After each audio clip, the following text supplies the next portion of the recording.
Hello dear students, welcome back to CSE tutorial. In this video of class 7, you will learn the chapter Tribes, Nomads and Settled Communities. This video will cover the NCERT solutions of this chapter along with the Hindi explanation. In the next video of this lesson, we will do the extra question answers.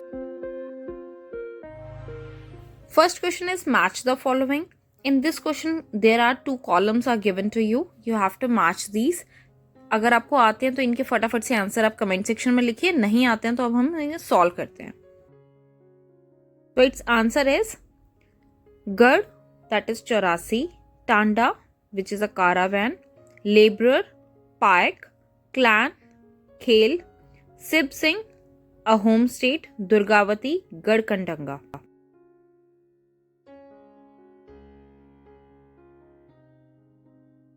Second is fill in the blanks. अब इसके भी fill in the blanks पहले मैंने blank छोड़े हैं.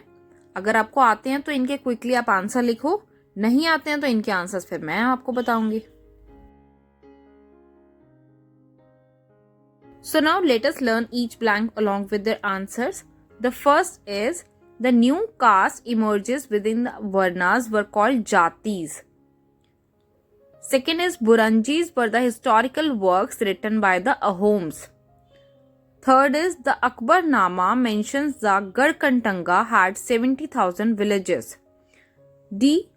As tribal states become bigger and stronger, they gave land grants to poets and scholars.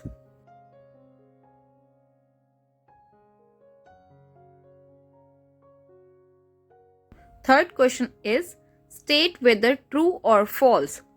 इसके अंदर आपको ट्रू और फॉल्स बताने हैं. जो आपको नीचे सेंटेंसेस दे रखे हैं इनके अकॉर्डिंगली क्विकली इनको रीड करके आप वीडियो पॉज करके रीड करो और फिर इनके आंसर्स मेरे को कमेंट सेक्शन में लिख के बताओ. Let us solve them. First sentence है आपके पास में tribal societies had rich oral tradition. Its answer is true क्योंकि उनके पास कोई भी रिटन रिकॉर्ड्स नहीं थे. B there were no tribal communities in the north western part of the subcontinent. Its answer is false. C part is the 84 in Gaunt states contained several cities. Its answer is false. उसमें cities नहीं आते थी. D part is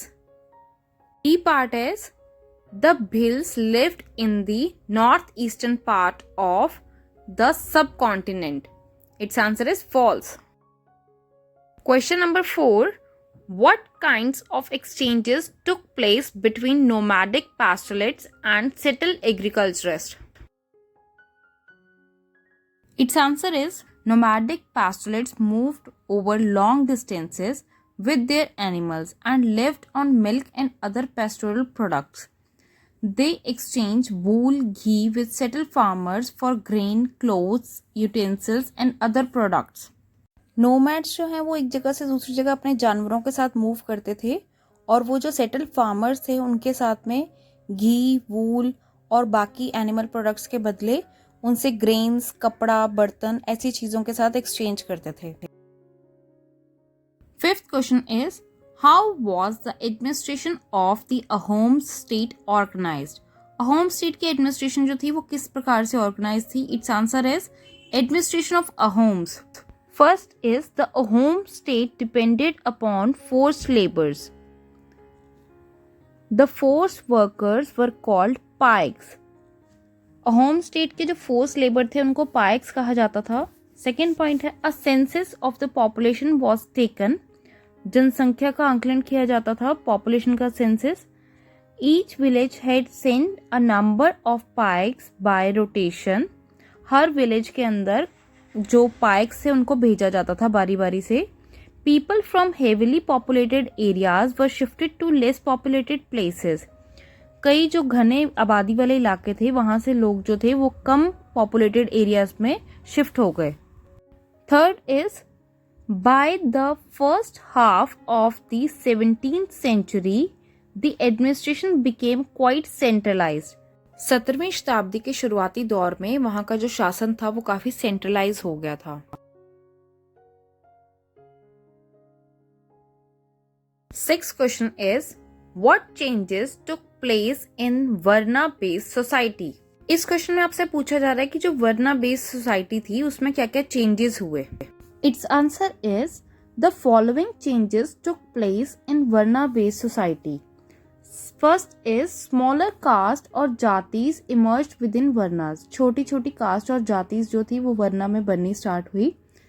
second is many tribes and social groups were taken into caste-based society and give the status of jatis. कई tribes को और social groups को caste based system की society में लाकर उनको जाति का दर्जा दिया गया था. Third is jatis rather than varna became the basis for organising society. वर्ना की बजाय जो जातीज थी वो सोसाइटी को ऑर्गेनाइज करने का आधार बन गई. Fourth is the leading tribal families could join the ruling class. A large majority joined the lower jatis of caste society. Leading tribal families जो थी उन्होंने ruling class यानी कि जो शासन कर रही थी उनको ज्वाइन कर सकती थी. वो उनमें से ज्यादातर जो थी वो कास्ट सिस्टम के अकॉर्डिंगली निम्न जातियों में जाकर शामिल हो गए. Seventh question is how did tribal societies change after being organised into a state. इस क्वेश्चन में आपको बताना है कि ट्राइबल सोसाइटीज जो थी वो एक स्टेट बनने के बाद कैसे बदल गई. So it's answer is the emergence of large state change the nature of tribal society. बड़े राज्य बनने के बाद में जो ट्राइबल सोसाइटी थी उनका जो नेचर था वो बदल गया, उनका जो स्वरूप था वो बदल गया. Second is equal society gradually got divided into unequal social classes. एक इक्वल सोसाइटी जो थी वो धीरे धीरे अनइक्वल क्लासेस के अंदर डिवाइड हो गई. जो ब्राह्मण से उनको लैंड ग्रांट्स मिलने लगी गौंड राजा से. And the second point is they became more influential. अब क्योंकि उनको लैंड ग्रांट्स मिलने लगी इसीलिए वो ज्यादा प्रभावशाली हो गए. Third point is the Gond chief now wish to be recognized as Rajput. जो गौंड के चीफ थे वो भी चाहने लगे कि उनको भी राजपूत का दर्जा मिले. Amandas the Gond raja of Garhkatanga assumed the title of संग्राम शाह. अमनदास जो गढ़कंटंगा के गौंड राजा थे उन्होंने खुद के लिए संग्राम शाह का जो टाइटल था वो अज्यूम कर लिया. His son Dalpat married princess Durgavati. उनका जो बेटा था दलपत उसने राजकुमारी दुर्गावती से विवाह कर लिया. Fourth is she was the daughter of Salban, the Chandel Rajput Raja of Mahoba. राजकुमारी दुर्गावती महोबा के राजपूत राजा सलबान की बेटी थी. Eighth question is were the Banjaras important for the economy? Question में आपसे पूछा गया कि बंजारास जो हैं क्या वो इकोनॉमी के लिए जरूरी थे, इम्पोर्टेंट थे. It's answer is the Banjaras were very important for the economy. They were trader nomads and controlled trade and commerce. Banjaras एक जगह से दूसरी जगह व्यापार करते थे तो इससे व्यापार में काफी फायदा हुआ. Second, they played an important role in transporting grain to the city markets. उन्होंने अनाज को शहरों के बाजार तक पहुंचाने का काम किया. Third point is they transported grains for the Mughal army. उन्होंने मुगल आर्मी जो थी उसको भी अनाज पहुंचाने का काम किया. Ninth question is in what ways was the history of the Gonds different from that of the Ahoms? Were there any similarities? Gonds और अहोम का इतिहास एक दूसरे से कैसे भिन्न था, क्या उनमें कोई समानताएं थी? इसका आंसर है both the Gonds and Ahoms were the tribal communities that had centralized administration. They were divided into clans or jatis, but both these communities were different in several aspects.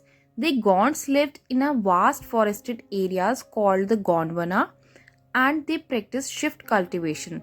The Ahoms migrated to the Brahmaputra Valley from present-day Myanmar in the 13th century and created a new state by suppressing the older political system of the Bhuyans. Gonds और Ahoms दोनों ही tribal communities थी, दोनों clans और जातीज में divided थी.